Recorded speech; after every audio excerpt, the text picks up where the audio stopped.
നീയോ? ആ, ഞാൻ തന്നെ. എന്താ? നീ ഇതുവരെ ഉറങ്ങിയില്ലേ? ഉറക്കം വന്നില്ല. തൃശൂൽ അറിയില്ല, പുറത്തു പോയതല്ലേ. തിരിച്ചു വന്നോളൂ. എങ്ങോട്ടോ പോവാണെന്ന് പറഞ്ഞു. എന്നാ എങ്ങോട്ടാ പോകുന്നത് പറഞ്ഞില്ല. നിന്നോടൊന്നും പറഞ്ഞില്ലേ?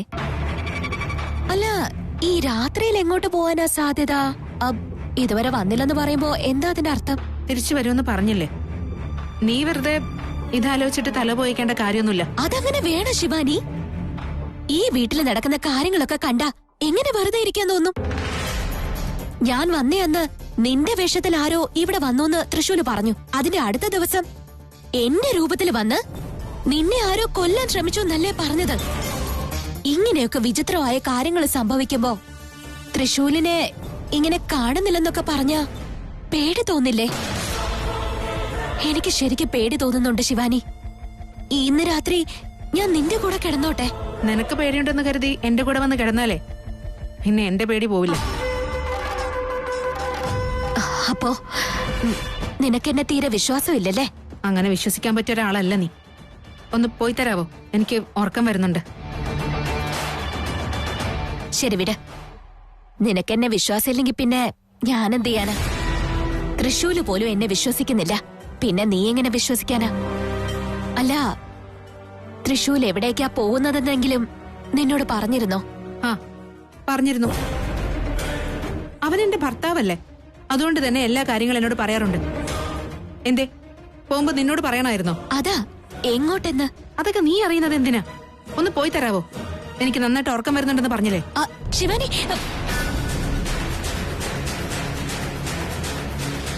അല്ല, ഇവളെന്തിനാ ഇങ്ങനെ പെരുമാറുന്നത്? തൃശൂൽ എങ്ങോട്ടായിരിക്കും പോയിരിക്ക? ഒന്നും മനസ്സിലാവുന്നില്ല.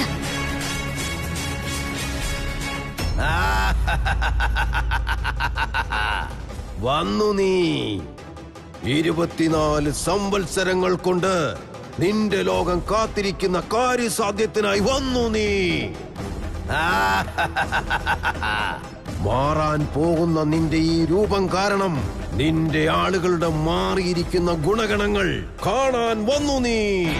നിന്റെ മനസ്സ് നീ മാറ്റുന്നതിന് മുൻപേ നിന്റെ രൂപം നീ ആദ്യം മാറ്റേണ്ടതാണ്. അതിന് ആ ത്രയംബകേശ്വരൻ, ആ ഗംഗാദേശ്വരൻ, ആ മഹാദേവന്റെ ആശീർവാദം വേണം നിനക്ക്. ഏയ് ഭോലേനാഥ, ഏയ് കാലഭൈരവേശ്വര, ഏയ് ഭോലനാഥേശ്വര, ഏയ് മഞ്ജുനാഥേശ്വര, നിന്റെ അംശസംഭൂതനായ ഈ മാനവന്റെ ദേഹത്ത് പുതിയ രൂപം നൽകുന്നതിന് മുൻപ് എനിക്കൊരു ചോദ്യം ചോദിക്കുവാനുണ്ട്. ഇവിടെ തുടങ്ങുന്നത് മഹാഘോര പ്രയോഗമാണ്. എത്ര ശ്രമിച്ചാലും ഇതിൽ നിന്ന് മോക്ഷമുണ്ടാവുകയില്ല. രൂപം മാറ്റാൻ പോയിട്ട് അവസാനം കുഴിയിൽ വീഴാൻ സാധ്യതയുണ്ട്. പ്രയത്നം എന്റേത്, ഫലം തരേണ്ടതാ മഹാദേവൻ. ഞാൻ ആരാണെന്നറിയാതെ, എന്റെ ലക്ഷ്യമെന്തെന്ന് മനസ്സിലാക്കാനാവാതെ പൂർണ്ണമായി സംശയത്തിൽ മാത്രമാണ് എന്റെ ജീവിതം മുന്നോട്ട് പോകുന്നത്. ഇനിയും ചോദ്യങ്ങളുടെ പുറകെ പോകാൻ എനിക്ക് മനസ്സില്ല. എനിക്ക് ഉത്തരങ്ങളാണ് വേണ്ടത്. ആ ഉത്തരങ്ങൾ നേടാൻ വേണ്ടി ഞാൻ പുതിയ രൂപം നേടിയേ മതിയാവൂ എന്നാണെങ്കിൽ എന്റെ പ്രാണൻ വെടിയേണ്ടി വന്നാലും ഉത്തരം ലഭിച്ചേ മതിയാവൂ. ജയ് ഭോലേനാഥ.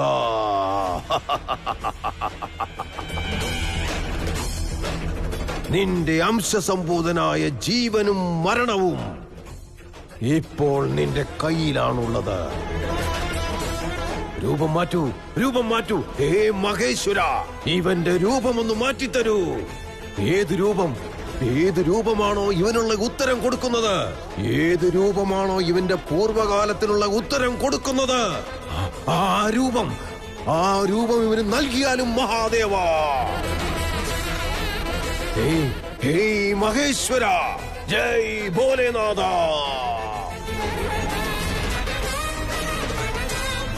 ഓം ശിവായ നമഃ. ഓം ഹരായ നമഃ. ഓം നീലകണ്ഠായ നമഃ. ഓം ത്രിനേത്രായ നമഃ. ഓം മഹാദേവായ നമഃ. ഓം ശിവായ നമഃ. ഓം ഹരായ നമഃ.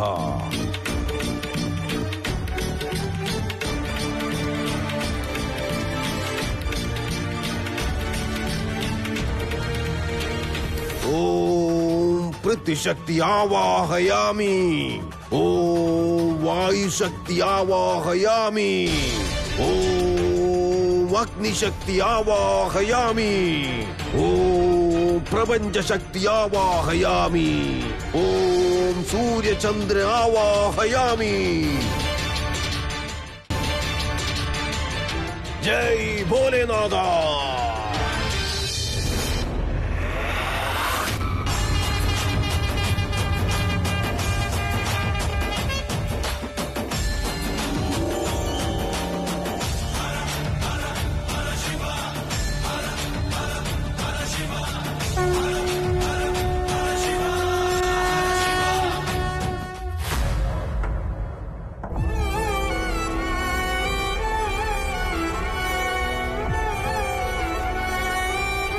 എനിക്ക് നിന്നെ വിട്ട് കുറച്ചു ദിവസം ഇവിടുന്ന് മാറി നിൽക്കേണ്ടി വരും. ഇപ്പൊ ഞാൻ മാറി നിൽക്കുന്നത് ഇനി എന്ന് നിന്റെ കൂടെ ഉണ്ടാവാൻ വേണ്ടിയാ.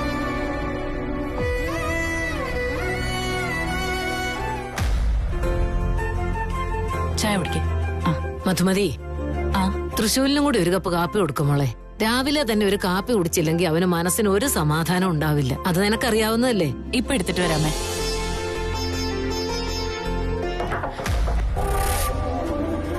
തൃശ്ശൂല് വന്നെന്നാ തോന്നണേ. തൃശ്ശൂൽ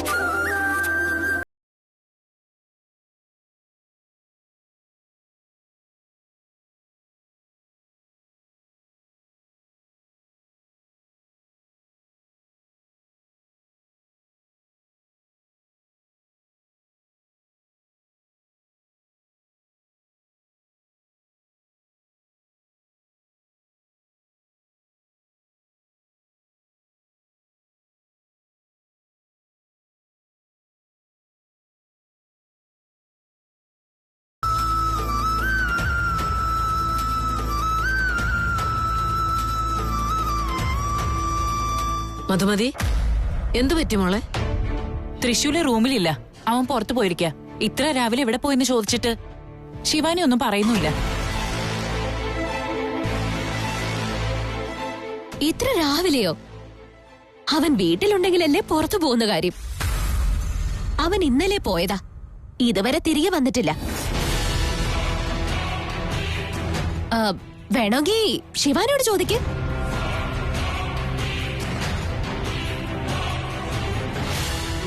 ശിവാനി, ശിവാനി,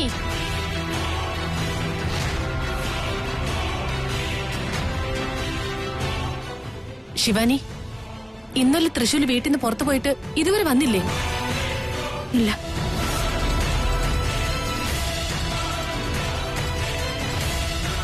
എന്താ രാത്രി പോയവൻ ഇതുവരെ വന്നില്ലെന്നോ? എങ്ങോട്ട് പോയി? അത് തന്നെ ഇന്നലെ മുതൽ ഞാൻ ചോദിക്കുന്നത്, തൃശ്ശൂൽ എവിടെയാണെന്ന്. പക്ഷെ അതിന് അവൾ ഒരു ഉത്തരവും തന്നില്ല.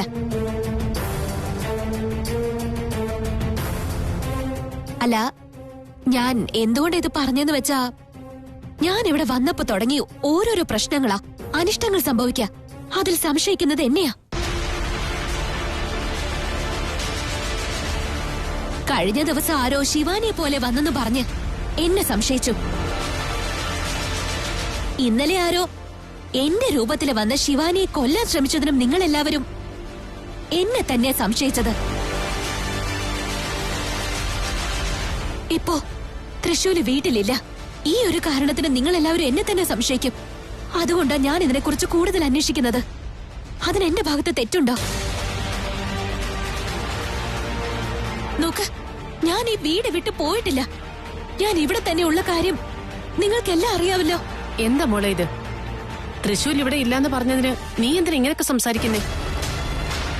ശിവാനി, തൃശ്ശൂർ നിന്നോട് എവിടേക്കാ പോകുന്നതെന്ന് പറഞ്ഞിട്ടാണോ പോയത്? അതേ പങ്കു, വീണ്ടും കണ്ണുപൊത്തിക്കളി തുടങ്ങി. അവൻ ഒളിച്ചിരിക്കും, ഇവള് പോയി കണ്ടുപിടിക്കും, പിന്നെ രണ്ടുപേരെയും കാണാതാകുന്നു, നമ്മൾ പോയി കണ്ടുപിടിക്കുന്നു. ഇപ്പൊ ഇതാ പതിവ്. എവിടെ പോയി നമ്മുടെ ഷൈലുവിനെ കല്യാണം കഴിച്ചവൻ? ശിവാനി നിന്നോടാണ് ചോദിക്കുന്നത്. തൃശ്ശൂർ എങ്ങോട്ടാ പോയത്? പുറത്ത് പോയിട്ട് വരാന്ന് പറഞ്ഞിട്ട് ഇവിടുന്ന് പോയതമ്മാവ.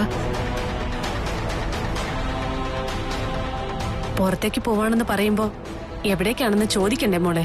ഞാൻ ചോദിച്ചതാമ്മേ, പുറത്ത് പോയിട്ട് വരാന്ന് പറഞ്ഞതല്ലാതെ എങ്ങോട്ടാണ്, ഏത് സ്ഥലത്തേക്കാണ് എന്നൊന്നും എന്നോട് പറഞ്ഞില്ല. ഇന്നലെ രാത്രി പോയവൻ ഇതുവരെ വന്നില്ല എന്ന് പറയുമ്പോ എന്തെങ്കിലും പ്രശ്നത്തിലകപ്പെട്ടിരിക്കുവോ? അല്ല, വീട്ടിൽ ഇത്രയും പേരുണ്ടായിട്ടും ആരോടും ഒരു വാക്ക് പറയാതെ പോയോ അവൻ? അല്ല മോളെ ശിവാനി, തൃശ്ശൂരിനെ എങ്ങോട്ടേക്ക് വിട്ടത്? 2-3 ദിവസമായിട്ട് നമ്മുടെ വീടിന്റെ അവസ്ഥ എന്താണെന്ന് നിനക്ക് നന്നായിട്ട് അറിയാലോ. ഈ സമയത്ത് നീ അവനെ ഇവിടുന്ന് പറഞ്ഞയക്കരുതായിരുന്നു. ശരി, അവൻ പോയപ്പോ എന്തെങ്കിലും കാരണം പറഞ്ഞിട്ടാണോ പോയത്? ഒന്നും അവൻ ശരിയായിട്ട് പറഞ്ഞില്ല അങ്കിൾ. ചോദിക്കേണ്ട രീതി ചോദിച്ചാലല്ലേ ഇതിന് ശരിയായിട്ടുള്ള മറുപടി കിട്ടും. കൊച്ചുമലയാളി, എങ്ങോട്ടാ പോകുന്നത്? വല്ലയിടത്തേക്കും പോയവനെ കണ്ടുപിടിക്കണമല്ലോ. വീട്ടിലിരിക്കുന്നവർക്ക് യാതൊരു ഉത്തരവാദിത്വം ഇല്ലെന്ന് വെച്ച് ഉത്തരവാദിത്വം ഇല്ലാത്തവനെ പോലെ എനിക്കിവിടെ ഇരിക്കാൻ പറ്റൂ?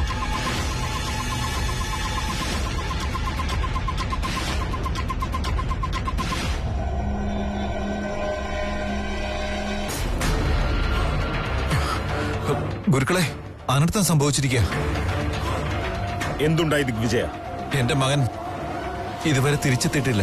അവൻ പുറത്തെവിടെയെങ്കിലും പോയതായിരിക്കും. ഇപ്പോൾ നമ്മൾ ചിന്തിക്കേണ്ട വിഷയം അതല്ലെന്ന് ആദ്യം മനസ്സിലാക്കുന്നീ. ഇല്ല ഗുരുക്കളെ, അങ്ങനെയൊന്നും പോകുന്ന ഒരാളല്ല അവൻ. ഇനി എങ്ങോട്ടെങ്കിലും പോവുകയാണെങ്കിൽ അത് പറഞ്ഞിട്ടേ പോകാറുള്ളൂ. എന്നാലും ഇന്നലെ പോകുന്ന സമയത്ത് ശിവാനിയോട് എന്തോ പേടിയുടെ കാര്യം പറഞ്ഞത്രേ. ഫോൺ ചെയ്ത് നോക്കിയിട്ട് അവന്റെ നമ്പറിൽ കിട്ടുന്നുമില്ല. എന്ത് ചെയ്യണമെന്ന് മനസ്സിലാവുന്നില്ല. എന്തോ എനിക്ക് വല്ലാത്ത പേടി തോന്നുന്നു. ചിന്തിക്കേണ്ട കാര്യം തന്നെയാണിത്. അഘോര കാർക്കോടക അമാവാസി നാൾ അടുക്കുന്നത് കൊണ്ട് തന്നെ നാഗലോകത്തുള്ളവരാൽ നിനക്കും നിന്റെ കുടുംബത്തിനും ഒരുപാട് പ്രശ്നങ്ങൾ ഉണ്ടാകുമെന്ന് മുൻപേ ഞാൻ പറഞ്ഞതല്ലേ? എന്നുവെച്ചാ എന്റെ മകനെ നാഗലോകത്തിൽ നിന്ന് വന്നവർ എന്തെങ്കിലും ചെയ്തു കാണുമെന്നാണോ? ഉറപ്പില്ല ദിഗ്വിജയ, അത് കണ്ടെത്തേണ്ടതുണ്ട്.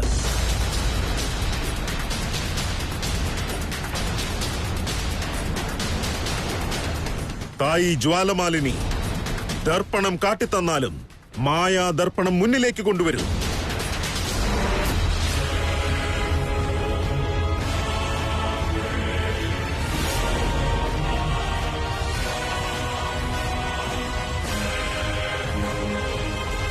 ജ്വാലമാലിനി തായേ, എന്താണിത്?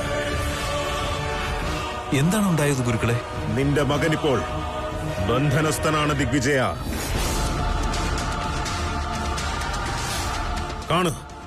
കണ്ടോ അത്?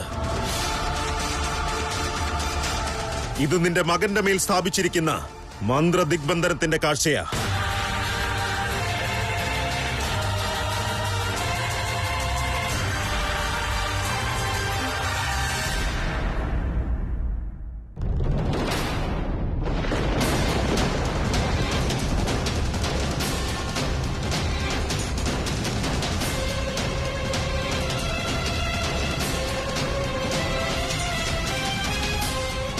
എന്തുകൊണ്ടാണ്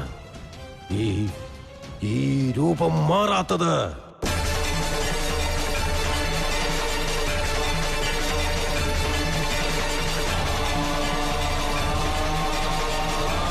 ഈ മഹാകാള, മഹാരുദ്ര, ഭൈരവ, എന്താണിത്? രൂപം മാറുന്നതേയില്ല.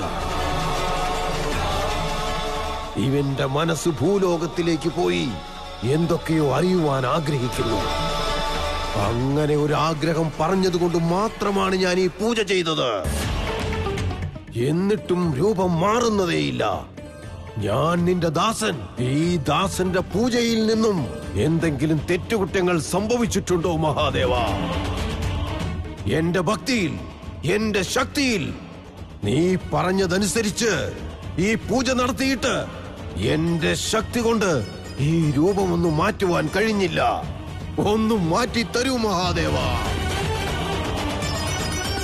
മാറ്റിത്തരൂ.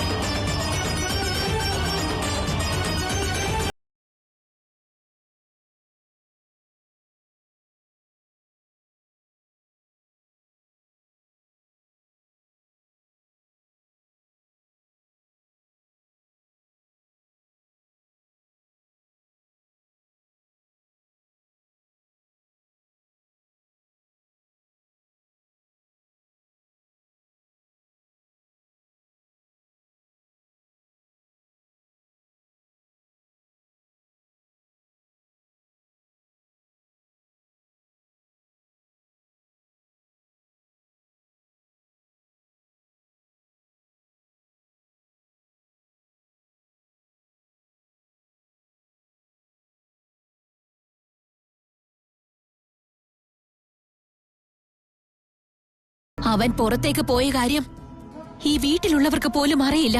അതിന്റെ കാരണം എന്താ? ഈ കാര്യങ്ങളൊക്കെ മറച്ചു വെച്ചത് എന്തുകൊണ്ടായിരിക്കും? എന്റെ ഭഗവാനെ, എനിക്ക് എന്റെ ആദ്യ ശിഷ്യനെ തിരികെ ലഭിക്കാൻ സഹായിക്കണേ.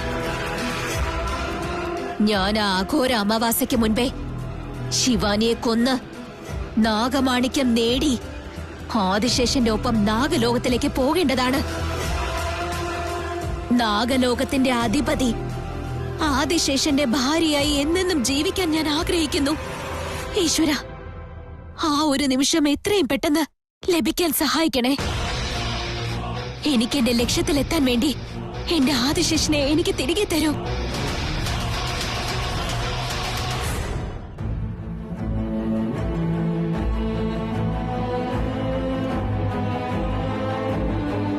എങ്ങോട്ടേക്കാ തൃശ്ശൂൽ നീ ഇപ്പൊ പോയിരിക്കുന്നെ? നീ ഇല്ലാതെ എന്റെ അവസ്ഥ നിനക്ക് മനസ്സിലാവുന്നുണ്ടോ? എന്തോ ഒരു ആശങ്കയാണ്, എന്തോ ഒരു വിഷമോ സങ്കടവും ഒക്കെയാണ്. ഞാൻ നിനക്ക് ഒരു വാക്ക് തന്നിട്ടുണ്ടായിരുന്നു, ഓർമ്മയുണ്ടോ? മരിക്കാനാണെങ്കിലും ജീവിക്കാനാണെങ്കിലും അത് നിന്റെ കൂടെ മാത്രമായിരിക്കും തൃശ്ശൂൽ. എന്നിട്ട് എന്താ തൃശ്ശൂൽ, എന്തിനാ എന്നെ വിട്ടിട്ട് പോയത്? ഇപ്പൊ കണ്ടില്ല ഞാൻ എത്രത്തോളം വിഷമിക്കുന്നുണ്ടെന്ന്. എന്നെ എന്തിനാ ഇങ്ങനെ വിഷമിപ്പിക്കുന്ന തൃശ്ശൂൽ? നീ എവിടെയാ തൃശ്ശൂൽ? ദയവേത് തിരിച്ചു വാ തൃശ്ശൂൽ. എനിക്ക് ഇനി ഇങ്ങനെ കാത്തിരിക്കാൻ വയ്യ. എന്നെ ഇങ്ങനെ വിഷമിപ്പിക്കല്ലേ തൃശ്ശൂൽ, തിരിച്ചു വാ. ഇതൊന്നും പോരാഞ്ഞ് അമ്മായ വേറെ ഇടയ്ക്കിടയ്ക്ക് വന്നിട്ട് തൃശ്ശൂൽ എവിടെ പോയതാ, നിന്നോട് പറയാതെയാണോ പോയതെന്നൊക്കെ ചോദിച്ചോണ്ടിരിക്കുക എന്നോട്. പറ്റുന്നില്ല തൃശ്ശൂൽ, എനിക്കിങ്ങനെ സഹിക്കാൻ പറ്റില്ല. ഒന്നുമില്ലെങ്കിലും ഒരു തവണയെങ്കിലും ഒന്ന് ഫോൺ ചെയ്ത് സംസാരിച്ചൂടെ എന്നോട്? ഞാൻ അങ്ങോട്ട് വിളിക്കുമ്പോ നോട്ട് റീച്ചബിൾ എന്നാണ് പറയുന്നത്. എങ്ങോട്ടാ നീ പോയിരിക്കുന്നെ? ഒന്ന് പെട്ടെന്ന് വാ തൃശ്ശൂൽ, എനിക്ക് സഹിക്കാൻ പറ്റുന്നില്ല.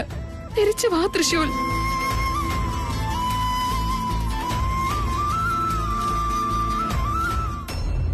പരമാത്മാ, എനിക്കുള്ള ശക്തിയെല്ലാം ഇവന് നൽകുവാൻ ദയവുണ്ടാവണം. പുനരഭിജനനം, പുനരഭിമരണം, പുനരഭിജനനേ ജഡവേ ശയനം.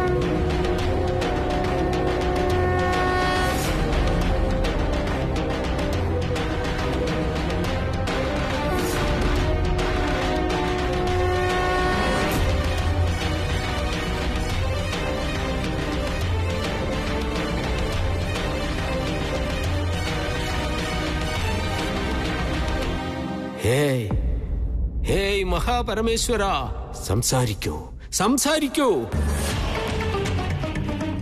ലോകത്തിന്റെ ശാപമെടുത്ത് കണ്ഠത്തിലെടുത്തു വച്ച നീലകണ്ഠേശ്വര, എന്താണ് ഈ സംഭവിക്കുന്നത്?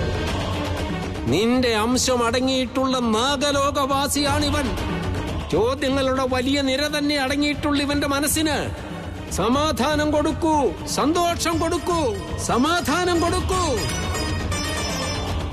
ഇവൻ മറ്റൊരു ലോകത്തുള്ളവനാണ്, വേരും ആ ലോകത്തിൻ്റെതാണ്. എന്നാലും പറന്നു വന്നവനാണ്, സംശയങ്ങൾക്കിടയിൽ വെന്തുരുക്കി നിൽക്കുന്നവൻ. ഇവൻ അന്ത്യത്തിൽ നിന്ന് ആരംഭിച്ചവനാണ്. ഒന്നിന്റെ അന്ത്യം മറ്റൊന്നിന്റെ ആരംഭമാണ്. ഇവിടെ കാണാതായവൻ മറ്റെവിടെയെങ്കിലും കാണാനിടയാവും. എവിടെയാണോ ഉള്ളത് അവിടെയും കാണാനാവും. തുടങ്ങിയില്ല, ഇതുവരെ ഒന്നും തുടങ്ങിയിട്ടേയില്ല. സാധ്യമാവില്ല എന്ന് പറയുന്ന കാര്യം സാധിച്ചത് അത് അസാധ്യ കാര്യമല്ലെന്ന് വിചാരിക്കുന്നവൻ. ഇടയ്ക്കിടയ്ക്ക് ചാറുന്ന മഴ കാരണം കല്ലിന്റെ മലയും ഒന്ന് തണുക്കും. അങ്ങനെ ഉള്ളപ്പോൾ ഈ നിന്റെ രൂപം മാറിയില്ലല്ലോ ഭക്തവത്സല. അനുഗ്രഹിക്കൂ മഹാദേവ, ഇവനെ രക്ഷിക്കൂ മഹാരുദ്ര, രക്ഷിക്കൂ.